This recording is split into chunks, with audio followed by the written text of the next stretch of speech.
Syedaralun Fajrullah, 25 tahun, pekerja di Berkasel, ditemukan bersimbah darah di depan tempat kerjanya di Jalan T. Iskandar Gampong Gela, Menasah Baru, Krung Barunajaya, Aceh Besar.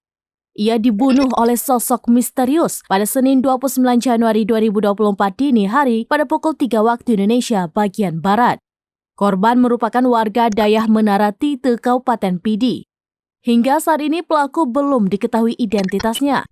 Korban ditemukan dalam kondisi berlumuran darah di sekujur tubuhnya di depan salah satu usaha pangkas di Gampong Gela, Menasah Baru, Krung Barunajaya, Aceh Besar. Kapolresta Banda Aceh Kombes Pol Fahmi Irwan Ramli melalui Kasareskrim Kompol Fadilah Aditya Pratama membenarkan terkait kejadian tersebut.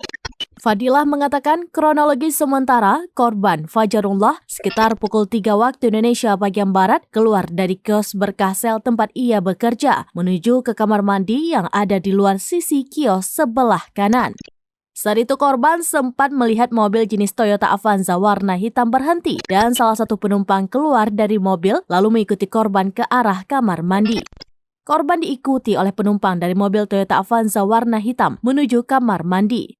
Lanjut Fadilah, setelah korban keluar dari kamar mandi, seseorang yang diduga pelaku langsung menganiaya menggunakan senjata tajam di tubuh korban hingga korban tergeletak di depan usaha pangkas dan meninggal dunia.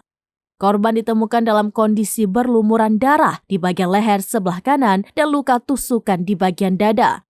Korban kini telah meninggal dunia. Setelah melakukan penganiayaan, pelaku langsung masuk ke dalam mobil Avanza hitam melarikan diri. Saat ini pihak terkait sedang melakukan penyelidikan terkait mobil tersebut dan kini korban masih berada di kamar pemulasaran jenazah RSUD ZA Banda Aceh.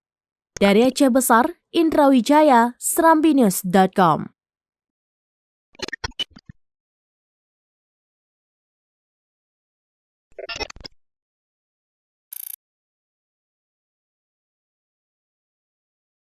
Download Tribun X sekarang, menghadirkan lokal menjadi Indonesia.